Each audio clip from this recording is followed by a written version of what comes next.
안녕하세요, 제이제입니다. 오늘은 내 삶을 행복하게 만들어줄 여자의 특징에 대해서 말씀드려 볼게요.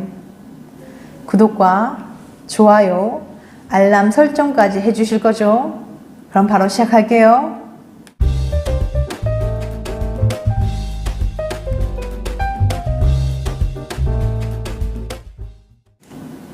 행복한 결혼 생활의 비결. 얼마 전 새신랑이 된 후배와 술 한잔 했는데요. 얼굴이 몰라보게 좋아졌길래 그 비결을 물어봤죠. 그 후배의 대답은 간단했어요. 아내가 하자는 대로 하니까 얼마나 편한지 몰라요. 동서양을 막론하고 전해 내려오는 결혼 선배들의 조언. 여자 말을 잘 들으면 자다가도 떡이 나온다. 정말 그럴까요? 그 말의 진실을 파헤쳐 볼게요. 오래가는 커플의 공통점. 버클리 대학의 리안 블로우 박사는 무려 13년에 걸쳐 156쌍의 부부를 관찰했습니다. 박사는 4년에 한 번씩 부부들을 실험실로 초대한 뒤 최근 서로에게 기분 나빴던 일을 이야기해보라고 했어요. 물론 부부의 모든 대화 내용은 비디오로 녹화되어 소중한 연구자료가 되었죠. 처음 실험에 참가했던 커플 중 13년 뒤에도 살아남은 부부는 단 102쌍이었어요. 연구팀은 이들이 말다툼하는 걸 지켜보면서 오래가는 커플들의 공통점을 발견하게 됩니다. 그것은 바로 아내가 남편을 능숙하게 다룰 줄 알았다는 거예요. 화해하는 법을 아는 아내들. 쉽게 말하면 어떻게 해야 빨리 화해할 수 있는지 잘 알고 있었다고나 할까요? 화해하는 법을 잘 아는 아내들은 화가 나는 상황에서도 침착하고 솔직하게 마음을 털어놓았는데요. 아내가 먼저 손을 내미니 자연스레 분위기가 풀렸고 남편도 아내가 이끄는 대로 차분하게 이야기를 꺼낼 수 있게 되었죠. 이런 부부는 말다툼을 했는데도 오히려 사이가 더 끈끈해졌고 결혼생활 만족도도 높았어요. 그런데 왜 자꾸 아내 이야기만 하냐고요? 남편이 화해하는 법을 더 잘 알 수 있지 않냐고요? 입을 닫는 남편들. 물론 그럼 좋겠지만 안타깝게도 대부분의 남편은 싸움을 끝내는데 능숙하지 못했습니다. 남편들은 화해하고 싶을 때 속상한 일을 차근차근 이야기하는 것보다는 좋은 게 좋은 거라며 얼렁뚱땅 넘어가는 경우가 많았어요. 아내는 아직 할 말이 많이 남아있는데 그저 상황을 끝내고 싶어서 장난스럽게 미안하다고 한다거나 대충 얼버무렸죠. 예시상 한번 볼게요. 남편이 알았어 미안해 이제 그만하자. 아내 자기만 풀면 끝이다 이거야? 이런 식으로 남편은 상황을 모면하고 대충 끝내려고 하는 거죠. 이렇다 보니까 남편이 대화를 주도하면 오히려 싸움이 더 커지거나 서로 감정만 상한 채 끝나고 말았습니다. 결국 아내가 화해 분위기를 만들고 남편이 잘 따르는 커플이 행복하게 결혼생활을 유지했다는 거예요.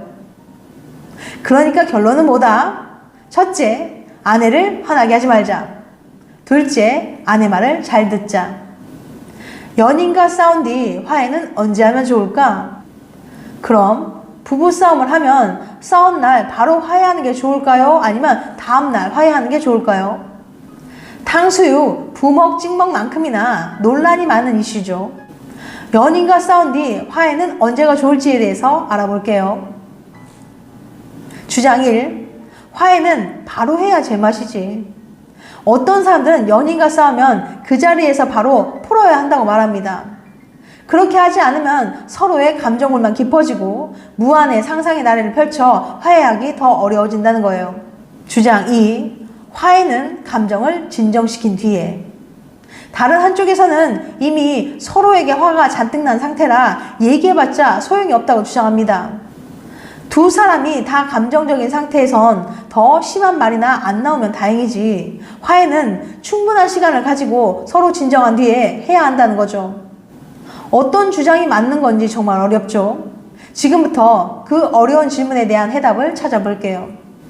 메릴랜드 대학의 에드워드 르메이 교수는 200쌍의 커플들을 모집해 2주간 설문조사를 진행합니다. 결과를 분석하던 교수님은 마침내 이 논란의 정점이었던 최고의 화해 타이밍을 알아냈어요. 결론은 화해는 무조건 싸운 날 해야 하고 하루를 넘기면 안 된다는 겁니다. 여기에는 몇 가지 이유가 있으니까 찬찬히 살펴볼게요. 이유 1. 오늘 화나면 내일도 화난다. 르메이 교수는 실험 결과를 분석해봤더니 연인과 싸워서 기분이 나빠졌을 때 다음날이 된다고 그다지 나아지지 않았어요. 시간이 지나면 감정이 좀 누그러질 것 같은데 왜 안 좋은 생각만 했냐고요?